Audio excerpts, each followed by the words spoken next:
I'm intrigued if you'd be happy to go there. How do you use some of the creativity that you found in art in order to navigate some of the fears in life? Is it helpful?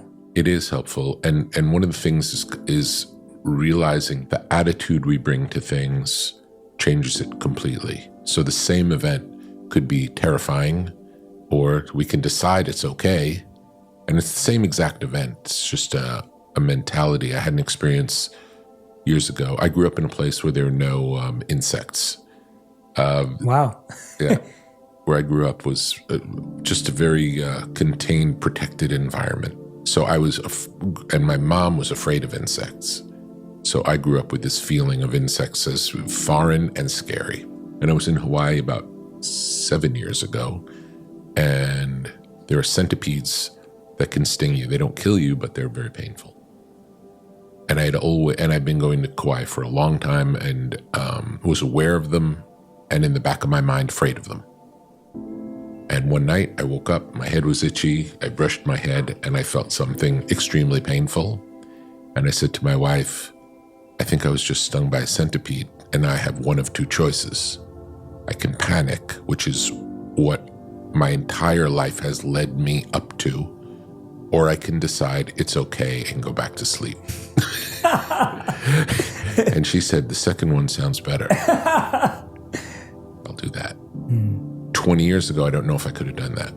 30 years ago, I'm sure I couldn't have done that. The panic is what I've been trained for my whole life. That's that conditioning where we're all, as you said, trained, conditioned, prepared for in a certain way. Yeah. Even things that we don't know about. Like we may be afraid. Did you know that people were not afraid of sharks before the movie Jaws? No, I did not know that. The reason everyone's afraid of sharks is because of the movie Jaws.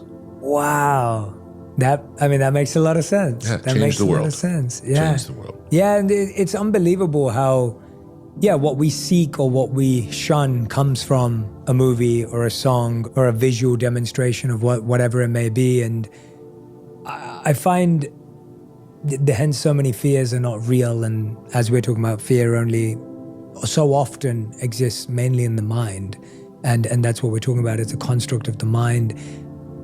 When we're talking about creativity, you address this fear head on in the beginning because it is a fear.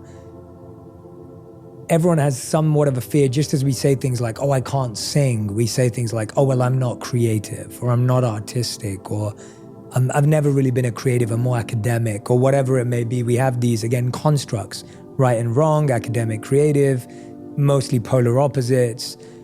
And you're actually saying, no, this is something everyone can access and has access to. And do access. And do access. Yeah, we just don't all acknowledge it. But deciding to take a different route home because there's a traffic jam in front of you and figuring out the way to go, that's a creative decision. Cooking food and it tasting a certain way and you think, oh, maybe it'll taste better if I add this to it, that's a creative decision. We all do them. Every day we make creative choices. Anytime we do something that's not exactly the same as the way we did it yesterday, the reason it's different is because we made a creative choice. Yeah, absolutely. As simple as that. As simple as just that. Just a detour in a car. Anything. Little sprinkle of this or that. Yes. Yeah. So we're all doing it. And the book is an invitation to open that channel as far and freely as you can.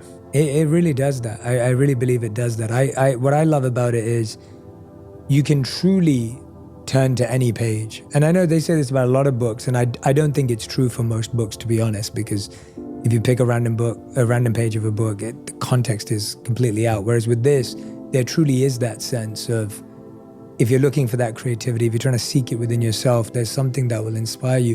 What have you found over the years, working with artists, working with yourself, what have been the biggest blocks to creativity or to accessing that? What are the biggest blocks? Is it, I know, and I'll touch on a few that I'm intrigued by and curious about, but what would you say are the biggest blocks that people have to being truly creative and imaginative? One big block is concerns about what other people think. That's a big one. I made this thing that I love, but I think other people would like it more if I made it different for them. We don't know what they would like. It's all in our head. It comes back to this thing of what I think isn't good enough. If I like it, that doesn't mean anything. That's what people think. It's like, just because I like it, that doesn't give it any value. It's like, as an artist, if you like it, that's all of the value. That's the success comes when you say, I like this enough for other people to see it. Not other people like it, so it's successful. That doesn't mean anything, because that's other people liking it is out of your control. All that's in your control is making the thing to the best of your ability. I talk about it, usually the way I talk about it is greatness. And that's the way I thought of it my whole life was, my interest is in making something great. Greatness, lasting greatness, timeless. And I came to realize recently, it's all an offering to God. And if you're making an offering to God, you're not thinking about, oh, what's the budget? Or I hope this segment of the audience is going to like it. We don't think like that. It's a higher vibration. We're making the best we can make to the best of our ability out of love and devotion. That's what it is. And there is no, I'm changing it for someone else, because it can't be better than this devotional act that we're doing. There is no higher form. Yeah, and that's what you see so much in nature around us. I've always found, like, the sun is just selflessly serving and giving, and you see a bush of flowers or you see a tree that's growing fruits, and again, it's providing shade and fruit, and it's just serving. And it's interesting how when you call it a devotional act, the idea that it's a service, it's an offering, as you said. Absolutely. In that language. And even an offensive song is that to someone, it's like, I worked with the band Slayer, and Slayer were a very controversial, aggressive band. And the people who came to see them didn't come to see them filled with hate. They came to see them filled with love. And for many of the people in the audience, maybe the only experience of love they had was connecting over Slayer. There were people in the audience who seemed like, other than this thing to devote themselves passionately to, seemed like often hopeless people. And for them to have something that they loved was beautiful to witness. And that sounds like one, I think you're spot on, that fear of what will people think, what will people say, art versus audience almost. And I feel that has become such a big challenge in today's world, because there's so much data available, social media available, and you get instant feedback, right? So I think in the past, a band would lock themselves in a shed or whatever it may be and then work on stuff, and maybe their friends would listen or they would listen, but it would take months before the audience heard it. Today, you could literally record something in 3 seconds, put it up, and get instant feedback. And so the feedback loop has got shorter. The time to create something has got shorter. It's easier to publish, and it's easier to get criticism or feedback. And so in that world, I find us looking so much at, like, well, what's the data saying of the trends, of the pace of music or the frequency of music or whatever? And that's obviously only music, but you could apply that to anything else. Do you think that obsession in social media, music, movies, of looking at it from a data, even in movies now, I find like we're just taking old IP and remaking stuff. There's very little new IP. You just keep seeing old IP finding its way back into TV and movies. Do you say that's creativity being stifled and is hampering creativity? Absolutely. And the beauty of it is, because so much of what's being made is being made that way, that if we choose to make something not like that, it really stands out. This book, for example, it goes against all of the rules of publishing. From the beginning, I started the book 8 years ago, and I met with publishers 8 years ago, told them, this is my vision for this book. And all of them said, that's not the book anybody wants from you. That's not the book. And I said, well, that's the book I want to write. Yeah. And like, well, but surely you'll tell personal stories and you'll talk about Johnny Cash and you'll talk about, it's like, no, that's not what this is. Yeah. It's a different book. Yeah. And then I decided not to make a publishing deal then, because even the ones who said they would go along with what my vision was, I could see that they really were fantasizing a different book than this book. Yeah. I waited till the book was written and then said, do you want to publish this book? Not the book you think is the book that you want me to write, but this is the book that I wrote, that I wanted to write and wrote. Do you want to publish this book? And then when they read it, they're like, oh yes, we'll publish this. That's brilliant. The reason I'm laughing so much is because with my first book, I had thought of the title when I was writing it because it resonated with me because it was playful, but also curious, and it felt true to me. It was the biggest reason why I'd chosen the title. It felt like it was truth. And so the title I was proposing for my first book was Think Like a Monk. And I'd lived as a monk for 3 years. I'd studied under these incredible monks, and I wanted to share what I'd learned from these masters who'd spent 40, 50 years living as monks. And so the book was almost an offering to them in the way you're saying, and a devotional act back to my teachers and guides. And every publisher was like, Jay, you should just write a book about like how to find your passion, or like, you know, like what you love in life. And I was just like, there's beauty in that. There's nothing wrong with a book about how to find your passion. That's great, but that's not me. Like, it's not my experience. It's not my book. And I remember 14 out of 17 imprints said no to that title. And we still went with it. And I couldn't be more happier because of that. But you're right. You can't control what the audience wants, even if you played every perfect metric and game. No. But we think we can. We think there's a part of us. And that's what I was going to ask you, that almost one end is saying, I am too worried about what people think. But the opposite almost is the ego of, I can either control everything perfectly so that this becomes the number one chart-topping song, or I'm right and I know everything.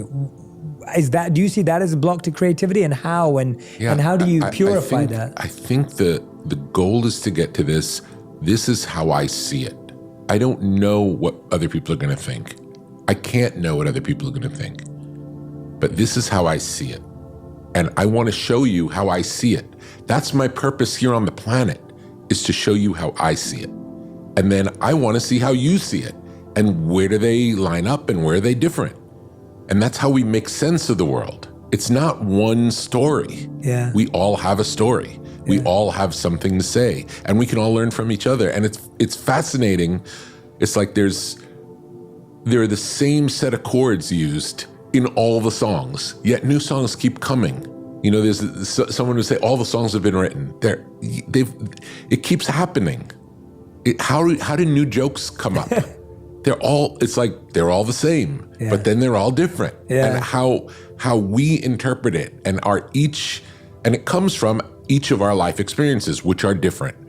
We each have our own family origin story. We each have our own places that we grew up, the things that we saw. We could go and do the same thing together and then get back and discuss what we saw and see two completely different things. And it's not like one of us is right and one of us is wrong. We're just noticing different things. There's so many data points to take in, and we each take in the ones that speak to us. So true. Yeah, you're reminding me of the famous words of Mark Twain of, history never repeats itself, but it always rhymes. And that, right, the idea of like the same song doesn't come back, but there's a rhyme, there's the chord, but it's still different. And there's some beautiful, I want to point out to everyone, because I really do want you to get this book, everyone who's listening and watching right now.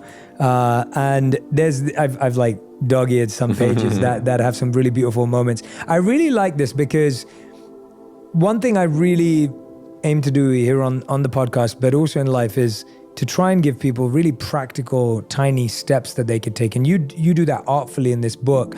And there was this section here, which identifies why I brought it up now, because exactly what you said, breaking the sameness, right? And we think there's the sameness or completeness. And you give these beautiful examples of things people can do in order to do that. And I just want to touch on a couple of them. Please. And would love to hear some examples from you where it worked. So I really like this one, change the context. So you say, there are times when a singer doesn't connect with a song, like an actor whose line reading falls flat. It can be helpful to create a new meaning or an additional backstory to a song's lyrics. A love song might sound different if sung to a long-lost soulmate. a partner of 30 years that you don't get along with, a person you saw on the street but never spoke to, or your mother.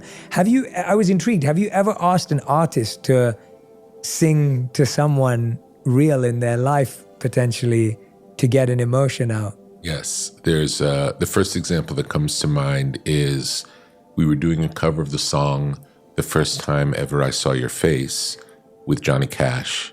And he read the lyrics and he said, I don't know if I could sing this song. I don't really feel these words. And I said, well, how about if it's a devotional song to God? He's like, I could sing that song.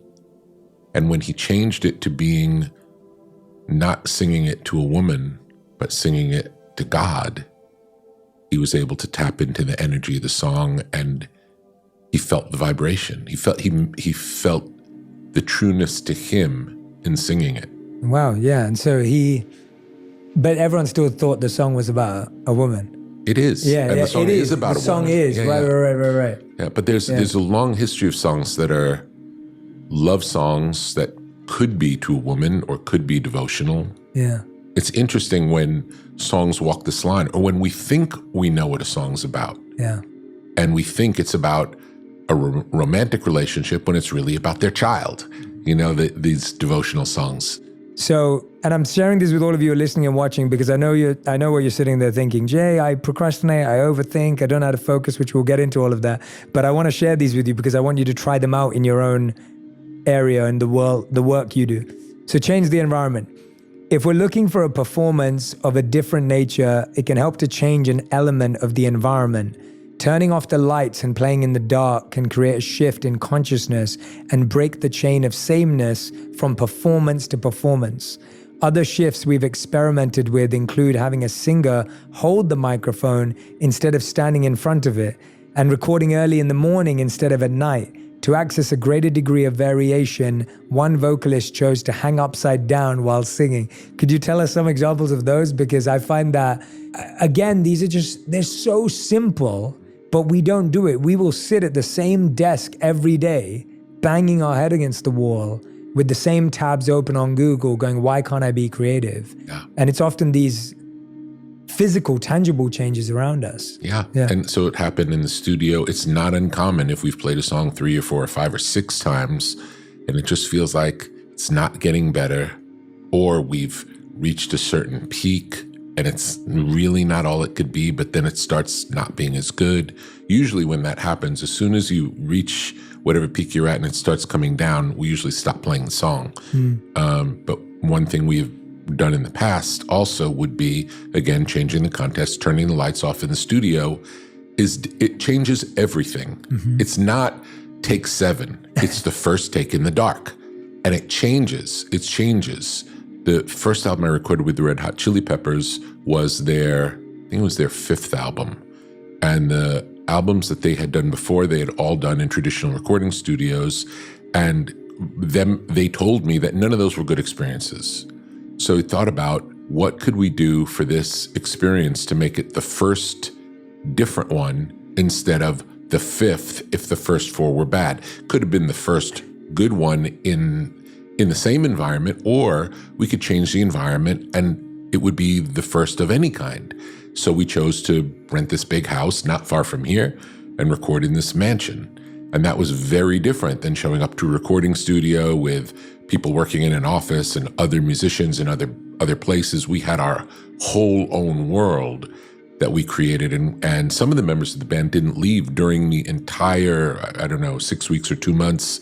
They never left the premises. They just stayed there, slept there, ate there, worked there, and never left until it was done.